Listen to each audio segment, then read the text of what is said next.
Welcome to Josette's garden. The sign I got from Temu, it actually broke, so I have it zip tied to this metal post here on my barbecue gazebo. So I fixed it up the best way I could. Only like $5 and some change, so sometimes you get what you pay for, but still cute. All right, so I'm back out in the garden. I've been down for a couple of weeks, had an injury, and I actually had to go to the emergency. So feeling a little better, that I would go out and see how the garden is doing. These are my sweet potatoes that the deer had eaten down to nothing, and the vine has already grown back. Also got some citronella plants in there. This would be so beautiful. It's a morning glory vine. It would look so nice blooming there on the back of this chair, but the deer just won't let that happen. So I was expecting a lot of deer damage, and they did not disappoint. New hummingbird feeder. I just added some fresh hummingbird nectar. So I think that looks good there. I definitely need a ant moat I have on some of the other hummingbird feeders, because the ants will definitely take over. But for now, I just put some Vaseline on this shepherd hook to keep the ants away. So see how good that works until I get that ant moat. All right, so I've been sitting here packaging up some hollyhock seeds. My hollyhocks had died out, so I collected all the seeds, and I also did some rose cuttings. Had great success with that last year. And then I also divided up a dying spider plant. Decided to make it into 3 different plants. Hopefully I'll get a lot of new growth, and I will be giving those out to family, friends, whoever needs a spider plant, because I have plenty of those already in the house. I have another one here that I put into this do-it-yourself planter that I made from a almond milk jug. So I'm thinking of making another one. Maybe I'll do that in a do-it-yourself video. And then over here, got my sensitive plant looking good, grown from seeds. It's also called the touch me plant. The leaves close up wherever you touch it. That is so cool. Here are my alpine strawberry plants, my seedlings. I will show you those in a moment. They're over in my Vegtrug. So my plan is to plant all of the alpine strawberries separate from my other strawberries, and I want to plant them in these strawberry pots here. But I've been eating those, and they're actually pretty good. They're tiny and a little sweet. So this plant's doing pretty good. Got some flowers. And then over here, got my elephant ears plant. Finally came up. I had that planted in this big clay pot. And it was 2 bulbs, and it got all these leaves. And then because I didn't think that the elephant ears plant was gonna come up, I planted caladium bulbs. And I got these on clearance for $1 at Walmart, and look how beautiful they turned out. Gorgeous. $1. I can't remember how many you got in a pack.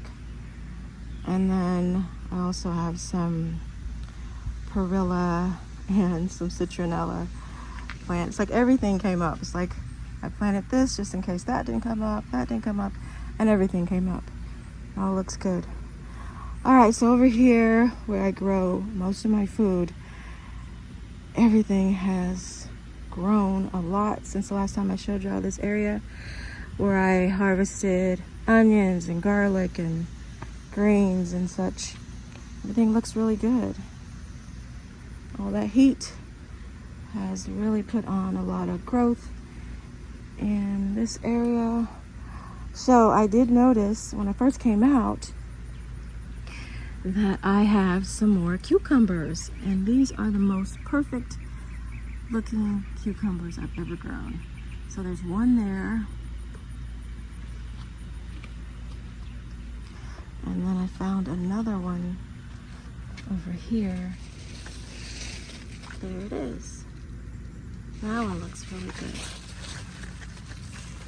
So the cucumbers have taken off. Look how big the vine is. And then let me show you some peppers. The peppers, look how big they've gotten. So there are the cucumbers there. And I have all different variety of peppers here. Some peppers there. There's some peppers. There's a lot of peppers here in this plant. All the marigolds that are really taking over the beds, but they're also protecting the plants as well. So with or without flowers, they seem to be actually protecting the plants, because I don't see a lot of damage to my plants yet. And peppers there. And then there's some over here as well. Oh, there's one I forgot to pick down there. Right there. It's turned red. So the peppers are doing pretty good. Cucumbers. There's the melon bed. More peppers in that other bed over there. Not much going on over there. I didn't see anything growing with the cantaloupe or the watermelon yet. Lots of flowers though.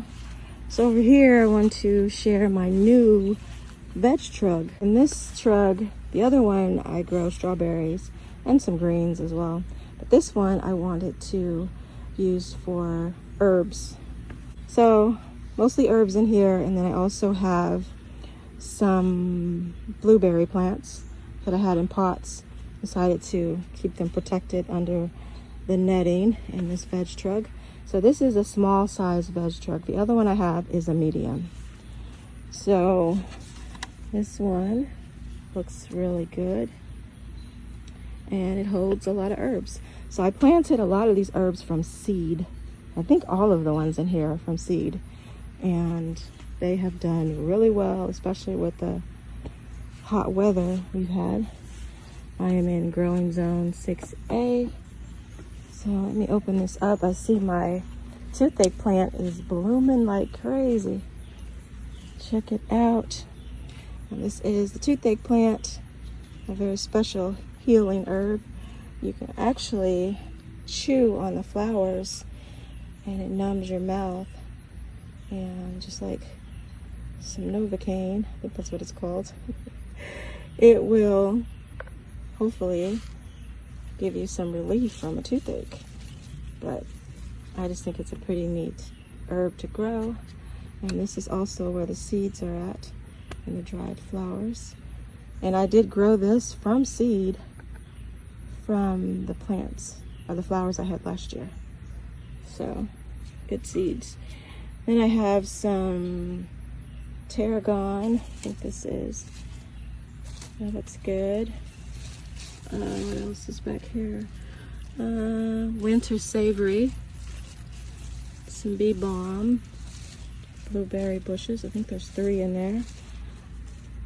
Some oregano, dill, not dill, chives. And then here are my alpine strawberry seedlings.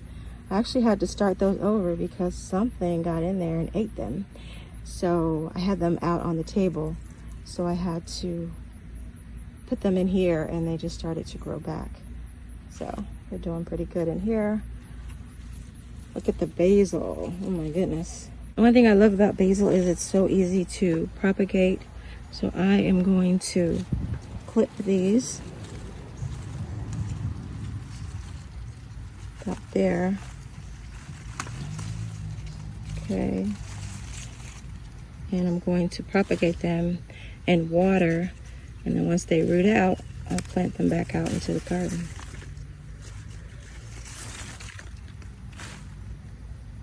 So I think I'm good. And then also got some dill back there. That basil smells good. And then I can harvest the bottom leaves while it's propagating. Also got some sage. Okay, so I'm gonna collect these. put the cover back on. And so I'm gonna stick these in some water.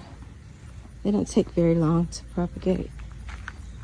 Probably stick them in here with some of these spider plant propagations I got going on. And then over here, check out the beautiful hydrangea, looking good. It's gotten so big, it's shaded out my grape tomatoes growing here. And even so, it still managed to put out some fruit. I might just go ahead and pick that one. Looks really good. Oh, I didn't even see those there. And then even some up here. I've just kind of let it go wild. Like I said, I've been sick for the last couple of weeks, so I really haven't been out that much. All right, and then in the front, I'll show you really quickly. I need to not be out here so long.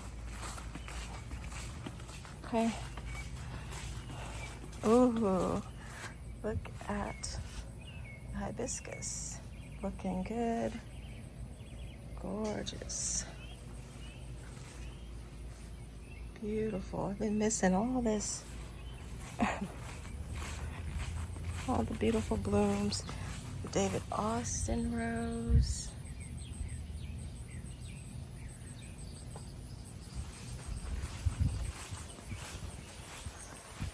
So much stuff is already dying out. Oh, look. Straw flower. Planted those from seed. It's actually my first time even seeing those. Look at that. Oh, there's another one there.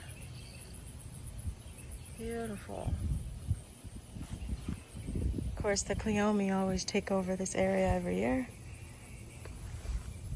And they've been blooming for a little while. I've got some hollyhocks coming up down there. Oh, look at the Rose of Sharon over there. Nice. Gorgeous.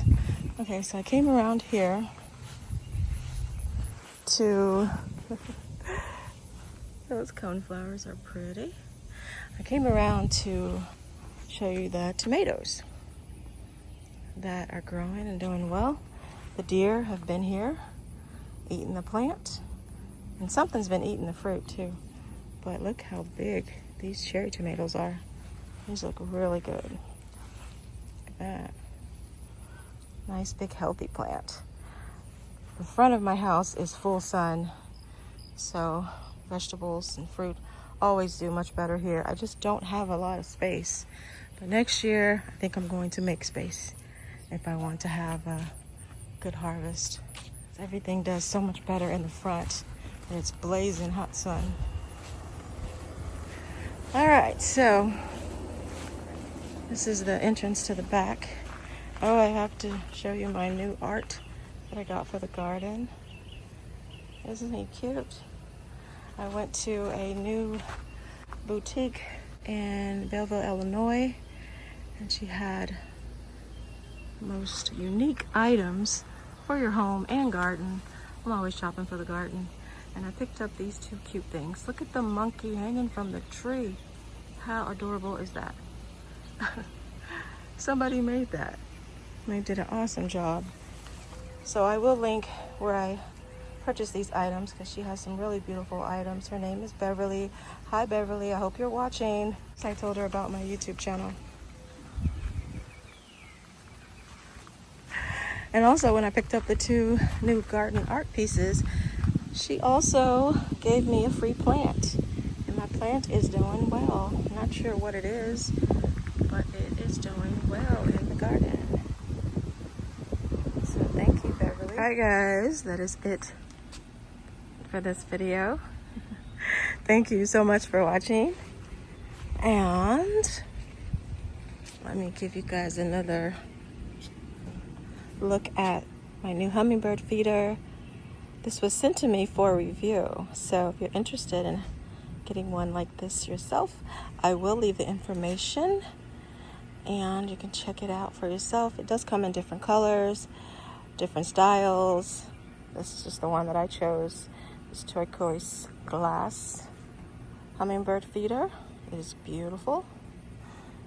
Got got some fresh nectar in there, so hopefully I'll see some hummingbirds soon. I've seen them at the other feeders, so I know they're out here. All right, guys, I will check you out in the next one. Bye for now.